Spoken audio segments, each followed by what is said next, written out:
Okay, you guys, so I also wanted to answer those questions that I said I had for you. Let me just pull them up really quickly.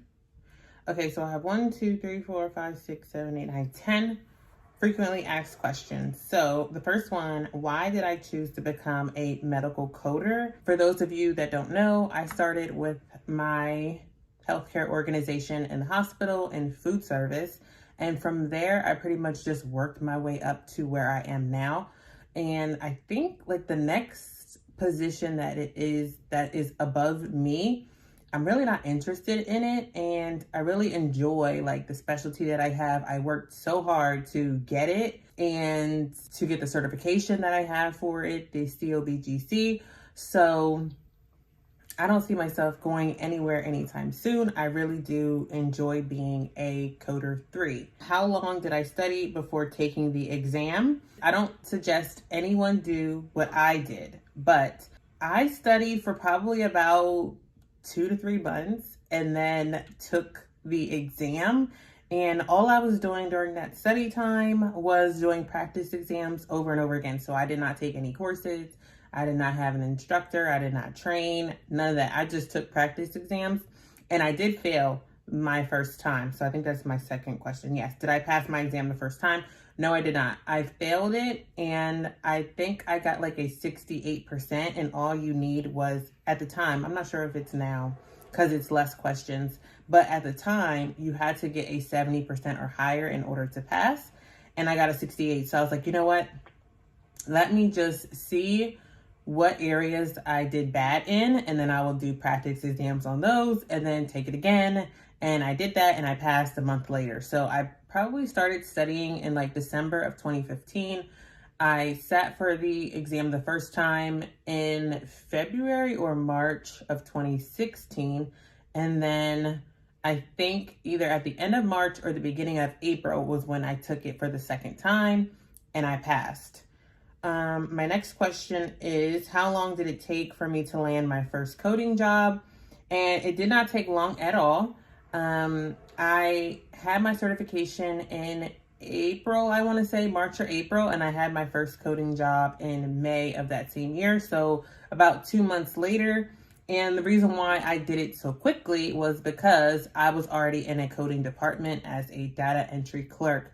So sometimes it's easier for those of us that have no experience to get into those type of jobs or coding jobs when you already work for the employer, one, and you're already in that department. And, you know, the leaders that are within that department like to, hang on a second, because this noise is like really starting to irk my nerves. Okay, so even though I probably will still hear it. Yeah, I do. Oh my goodness. Okay, so I'm just going to try and mute my freaking computer. Hang on.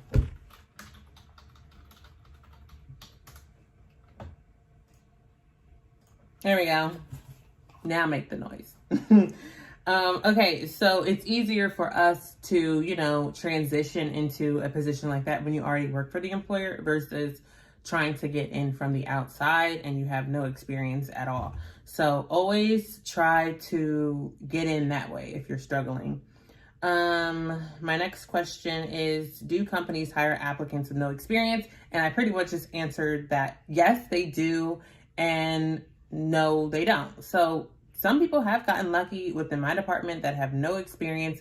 Other people have come from like other departments that have came here. Like for me, for instance, I came from food service to this department, no type of medical background at all, or coding background, what's another term, like revenue cycle background, none of that. And I'm here. So I can't say like, no, absolutely not, you won't get hired, because some companies are hiring people with no experience. How do I get a remote coding job? I would research online and just put in remote coding jobs on like Indeed. What's another one? Like those job websites. I'm not sure of them because I haven't searched for a job in forever. But yeah, look online and just put in remote coding jobs and then they should pop up for you. I know that, I think my next question says, how long have I been working? Okay, that's nothing to do with that. But I know some companies will make you wait maybe like 3 to 6 months before you're strictly remote. So sometimes you can get in right away working remote, especially if you have the experience already. But if you have no experience and you're looking to work remote, I mean, you'd be lucky, very, very lucky if that happens to you. How long have I been working remote? I've been working remote probably ever since, let me think, because I started in May. So I got the okay to start working from home in November or December of 2016. And back then I started at 2 days at home, 3 days in the office. But once I reached a year coding, then I was like 4 days at home, 1 day in the office. And then I think in 2018 or 2019 was when we strictly were home 5 days a week. So I've been home 5 days probably for 3 years now. So yeah. What's next? What is the salary like? I do have a video on like how much do medical coders make. I will link that up in the cards. But it's going to be different because for me, I live in Pennsylvania. So the starting rate might be different from you if you live in, like, let's say New York City or something like that, because, you know, things cost more there than it does here. So I can't really tell you what your salary will be like, but if you want to, you know, get a range, then check out that video because I do have a list of the states and they show what their starting ranges are. Now, it's not 100% accurate, but it's like a ballpark. And then my last question is, if not medical coding, what would my career be? And I really don't have the answer to that because I kind of don't like the question, like, where do you see yourself in 5 years? Because I really don't know. I'm just enjoying my life that I have right now. I'm enjoying today. I'm not thinking 5 years from now because I don't know what God has in store. If somebody asked me when I first started in food service, where do I see myself in 5 years? I would not have said, oh, you know, I'm going to be at home doing medical coding, you know, 5 days a week. I would not have said that. I probably would have said, you know what, I can see myself as being like a team lead in food service. So I don't know. But I'm just, you know, enjoying my journey that I have with coding now. And who knows where I'll be 5 years from now. Maybe I'll look back at this video and then I'll say, wow, I didn't know I was going to be, and now look where I am now. So I don't know. I don't know. One thing I do know is I do not want to be any type of, I don't want to be a supervisor. I don't want to be a team lead. I don't want to be, you know, a teacher for medical coding. It's just not me. Okay. I just don't like it.